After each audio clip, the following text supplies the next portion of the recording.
La biomasse se compose de l'ensemble des matières organiques issues du vivant, le monde animal et le monde végétal. Le bois, la paille, constituent d'importantes ressources de biomasse pouvant être utilisées pour faire de l'énergie. La biomasse est la plus ancienne des énergies. Elle a été de tout temps utilisée pour cuire des aliments, se chauffer et s'éclairer. Depuis, les technologies ont beaucoup progressé et permettent aujourd'hui d'utiliser efficacement cette ressource précieuse.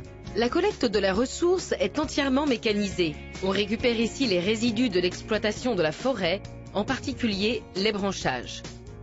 Les troncs, quant à eux, seront utilisés dans la construction et l'ameublement. Les résidus sont broyés et acheminés jusqu'à l'installation.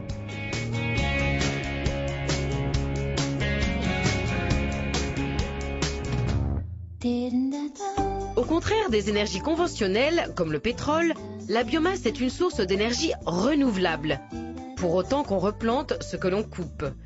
Elle est neutre vis-à-vis de l'effet de serre, car le CO2 émis lors de la conversion énergétique est capté par la végétation en croissance selon le mécanisme naturel de la photosynthèse. L'unité de conversion peut produire de la chaleur et alimenter par exemple un réseau de chaleur urbain. Pour produire de l'électricité, la solution conventionnelle est la combustion qui consiste à brûler la biomasse dans une chaudière. EDF s'intéresse à une technique plus innovante, la gazéification. La gazéification présente en effet un meilleur rendement électrique.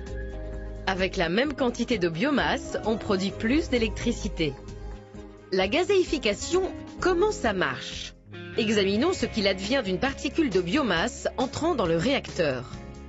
Sous l'effet de la chaleur, la particule va d'abord sécher.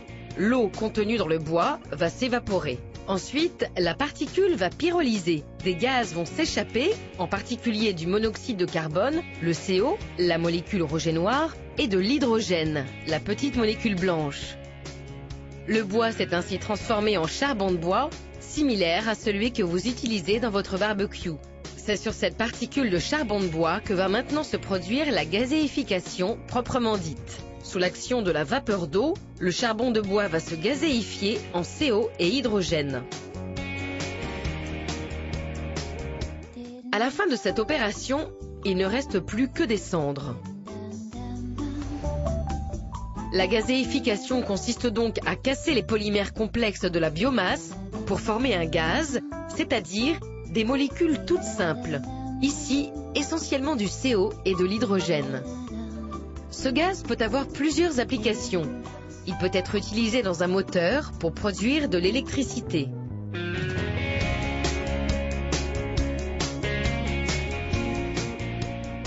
La chaleur des gaz d'échappement peut elle-même être récupérée pour alimenter le réseau de chaleur urbain.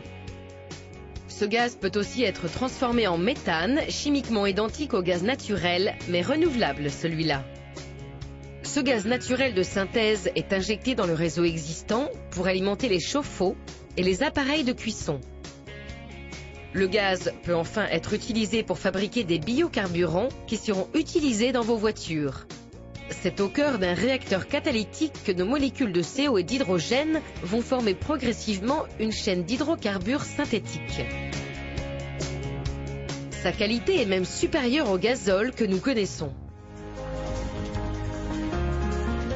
Par la gazéification, il devient ainsi possible de transformer les résidus agricoles et forestiers en électricité, en chaleur et en carburant.